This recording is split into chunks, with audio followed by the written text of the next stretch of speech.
बहुत समय पहले की बात है। भारत के उत्तर दिशा में बसा था एक समृद्ध राज्य सुरंगरह, जहां राजा धर्मवर्ण सिंह का शासन था।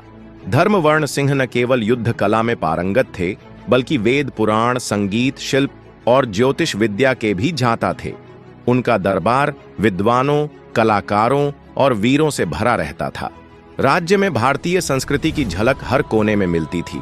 मंदिरों की घंटियां, नादस्वरम की धुनें, दीपावली के दीप और होली के रंगों से सजी गलियां।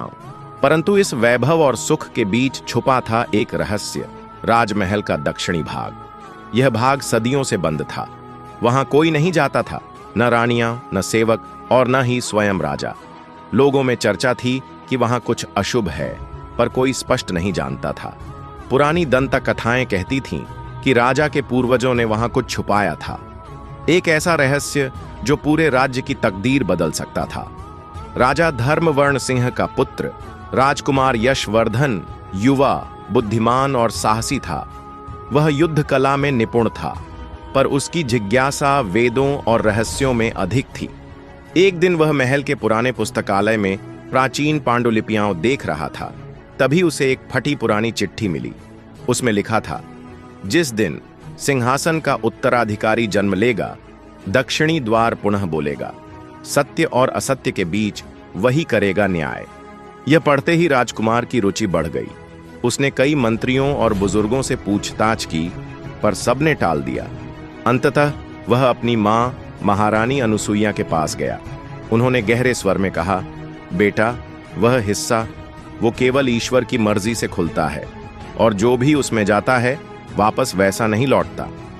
राजकुमार ने निश्चय कर लिया कि वह इस रहस्य से पर्दा उठाएगा। राजकुमार अगली सुबह महल के प्राचीन शिव मंदिर में गया।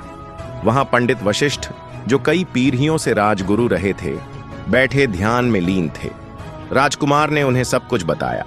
वशिष्ठ मुस्कुराए और बोले, यदि तुम सच्चे उत्तराधिकारी हो तो द्वार स्वयं तुम्हारे लिए खुलेगा, पर याद रखो, प्रत्येक उत्तर के पीछे एक प्रश्न छिपा होता है और हर रहस्य की एक कीमत होती है। वशिष्ठ ने एक कंठी और एक मंत्र दिया, ह्रीं क्लीं दक्षिण द्वाराय नमः। राजकुमार रात के तीसरे प्रहर में महल के दक्षिणी भाग की ओर गया। दीवार पर एक शिलालेख था जो चंद्रमा की रोशनी में चमक रहा था। उसने मंत्र जपते हुए कंठी पहन ली। तभी पत्थरों से बना विशाल द्वार धीमे धीमे खुलने लगा और एक ठंडी भयावह हवा बाहर आई। भीतर अंधेरा था, लेकिन दीवारों पर बनी भित्तिचित्र भारतीय पुराणों की कथाएं कह रही थीं। देवासुर संग्राम, समुद्र मंथन और राम रावण युद्ध। बीच में एक सिंहासन था जिसके नीचे एक छोटा सा संदूक रखा था। राजकुमार ने जैसे ही उसे छुआ, एक तेज प्रकाश फैला और एक आभासी छवि प्रकट हुई।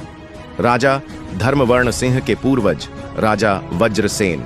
उन्होंने कहा, यशवर्धन, यह रहस्य तुम्हारे लिए है। इसमें छुपा है आंतरिगुण मणिमक्तु, जो ब्रह्मा, विष्णु और महेश की त्रैतीय शक्तियों से युक्त है। पर यह शक्ति लोभियों के लिए नहीं। यह केवल उस राजा को प्राप्त होनी चाहिए जो धर्म, त्याग और प्रेम से राज्य करे।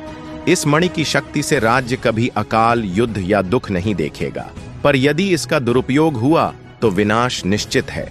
त्रिगुण मणि एक तेजस्वी रत्न था जो अपने आप में 3 रंगों की चमक लिए हुए था। राजकुमार ने वचन दिया कि वह इस शक्ति का उपयोग केवल राज्य और संस्कृति की रक्षा के लिए करेगा।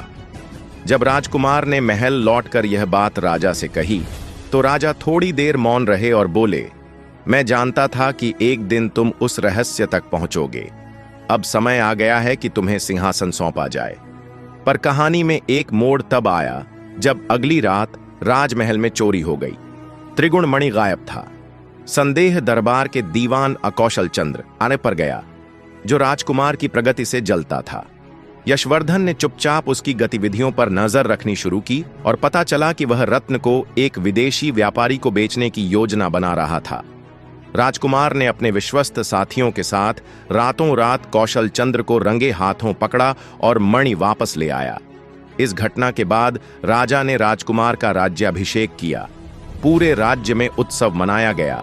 मृदंग, शंख और वेद घोषों से वातावरण गूंज उठा।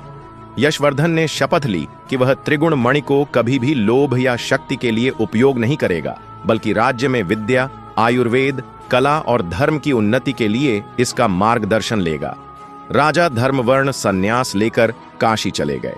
यशवर्धन ने राज्य में नए विद्यालय, नाट्यशालाएं और ध्यान केंद्र स्थापित करवाए। राज्य फिर एक बार संस्कृति और समृद्धि का प्रतीक बन गया। आज भी सुरंगढ़ के मंदिरों और लोकगीतों में राजकुमार यशवर्धन और त्रिगुणमणि की गाथा सुनाई जाती है। कहते हैं, जब भी राज्य पर संकट आएगा, त्रिगुणमणि फिर एक बार अपने उत्तराधिकारी को पुकारेगी। ऐसी ही रोचक और रहस्यमयी कहानियों के लिए हमारे चैनल को सब्सक्राइब जरूर करें और अपने दोस्तों को शेयर जरूर करें।